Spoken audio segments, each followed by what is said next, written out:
for that. And like just kind of the sprinkling like a topic for it too. Like I know like one of the terms that I had recently fly around in my life was what was it? It was diversity target. And it was the first time I'd ever experienced somebody quantifying diversity. And it's like, dude, to me, it's the most bizarre thing to apply a metrics system to culture. Like, it seems almost impossible because 100%. culture is just something you are. Like, you're cultured, you either are or you aren't. There's not like a 70% cultured outside of, fungi that you are this cultivated or whatever as a human being, and to apply a metric system to it, dude, it's terrifying. That turns into like some Minority Report type stuff to me, where it's just like extreme creepy sci-fi. Shit, man, really. And I don't think No, it's going to go that no. far. I just think that like introducing that systemic system of quantifying people's diversities and stuff like that makes Would it it be wrong of me to equate it to some ingenuine. kind of level of eugenics? Yeah, it kind of is, dude. Like because it makes it disingenuine, where it's just like you basically propagate tokenism. Where in my mind, and this is an extreme, so take it with a grain of salt. Where in my mind, it's just like, are you not meeting your diversity target?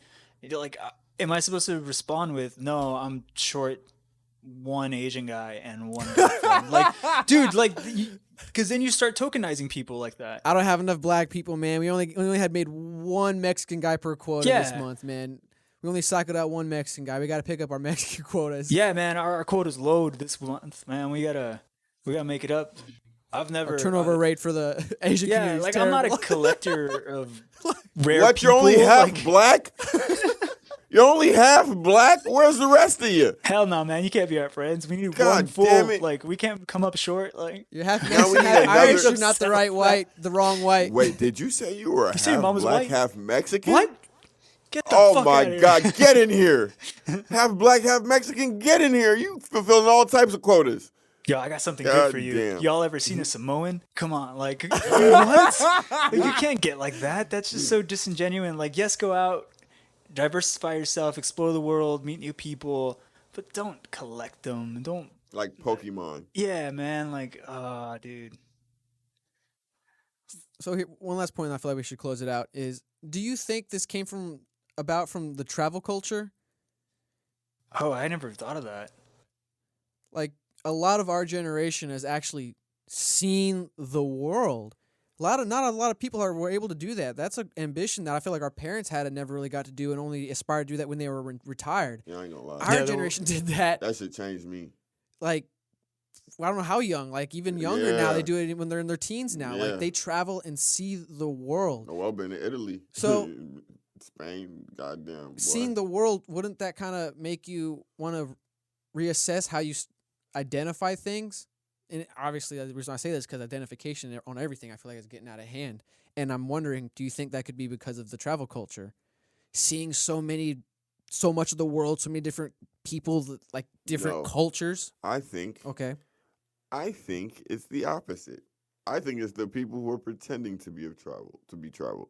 Because most people who have actually traveled, I don't believe, Because it's actually lucrative to believe- make those travel posts. So, yeah, people have been caught doing fake. But most people that have actually traveled to other countries and taken in other cultures don't come to the conclusions that most progressive people come to. Like, they don't think that way because most people come from third world countries. Most people come from countries where socialism was not the way. Like, my Uber driver was Swedish the other day. Like, you know. Well, what I'm not saying? talking about the political stuff. I'm talking about maybe just the representation. No, period. but I'm saying, what do you mean by representation? Like, I think what John's trying to say is that you learn that you can go live somewhere else and you don't have to kind of put up with. Yeah, and I Certain think situation. the people who are screaming and yelling that you're talking about that's leading to that situation are people who actually haven't traveled and they're overcompensating by saying they know Okay. something. Like, for example, when people are yelling or screaming about, oh, there are kids dying in Africa, but they've never been to the Africa, country. yep. They don't really know what's going on. They're probably not- seen an ad They've where probably it's a- seen the commercial. yeah, the You know what I'm commercial. saying? Like, so those are the people screaming. But, like, there are people who have been to Africa, right? Like me, and seen really nice parts. And so it's like, okay, I know this is a problem that's going on somewhere, but now I have other context of the country or how it is there. So now I'm not overreacting, or I'm not. They may be able to handle it on their own perspective. Exactly. So when you don't have any perspective, you automatically go to an extreme. And so, like, I feel like the people going to extremes actually don't have perspective, whereas well-traveled people have perspective of other people's cultures. Okay. Why Andrew Schultz can get away with all of his jokes. He knows the countries he's talking about. He's familiar with them. Yeah. I could see that for people that aren't well traveled, feeling traveled by being like, what's the word I'm looking Internet for? learned. Like, yeah, like being super hyper inclusive, or like just super hyper mitigative of how inclusive you are, can simulate someone who's traveled, but It's like starting a sentence by saying, "I could never know what it's like to be a black person, but blank."